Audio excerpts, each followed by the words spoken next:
कर्मफल भोगना ही पड़ेगा। एक बार लक्ष्मी और नारायण पृथ्वी पर घूमने आए। कुछ समय घूमने के बाद वे विश्राम के लिए एक बगीचे में बैठ गए। नारायण आंखें बंद करके लेट गए, जबकि लक्ष्मी जी नज़ारे देखने लगी।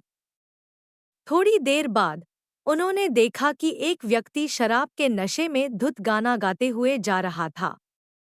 अचानक उस व्यक्ति को ठोकर लगी, तो उसने उस पत्थर को लात मारी और अपशब्द कहने लगा। लक्ष्मी जी को यह बहुत बुरा लगा।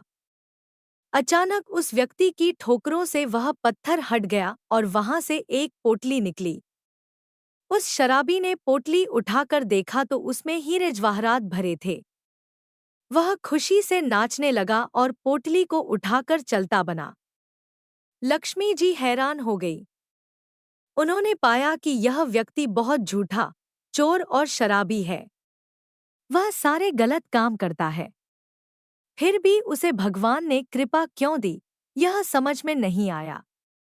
वे नारायण जी की तरफ देखी, लेकिन वह आंखें बंद किए हुए मगन थे। तभी लक्ष्मी जी ने एक और व्यक्ति को आते देखा। वह बहुत गरीब लगता था, मगर उसके चेहरे पर तेज और खुशी थी। उसके कपड़े पुराने थे, लेकिन साफ थे। अचानक उस व्यक्ति के पाँव में एक बहुत बड़ा कांटा घुस गया। खून बहने लगा। उसने हिम्मत से कांटा निकाला, पाँव में गमछा बांधा और प्रभु को हाथ जोड़कर धन्यवाद देते हुए लंगड़ाता हुआ चल दिया। इतने अच्छे व्यक्ति की यह दशा देखकर लक्ष्मी जी ने फिर देखा कि नारायण अब भी आंखें बंद किए लेटे हैं। उन्हें अपने भक्त के साथ यह भेदभाव पसंद नहीं आया। उन्होंने नारायण जी को हिलाकर उठाया और नारायण जी मुस्कुराते हुए बोले, लक्ष्मी जी, लोग मेरी कार्यशैली नहीं समझते।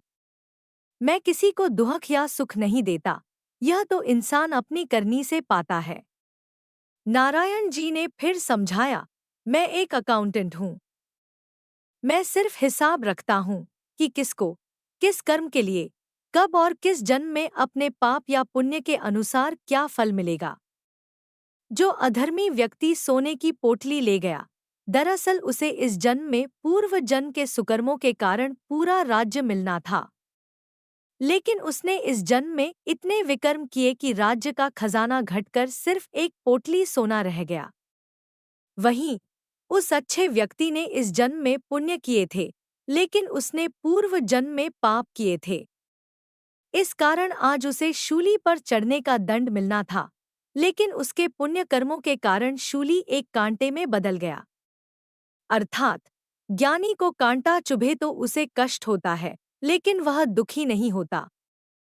वह प्रभु को नहीं कोसता, बल्कि हर तकलीफ को प्रभु की इच्छा मानकर इसे भी एक भला मानकर स्वीकार करता है। इसलिए अगर आप भी किसी तकलीफ में हैं, तो खुद से सवाल कीजिए, क्या आप सिर्फ कष्ट में हैं या दुखी भी हैं?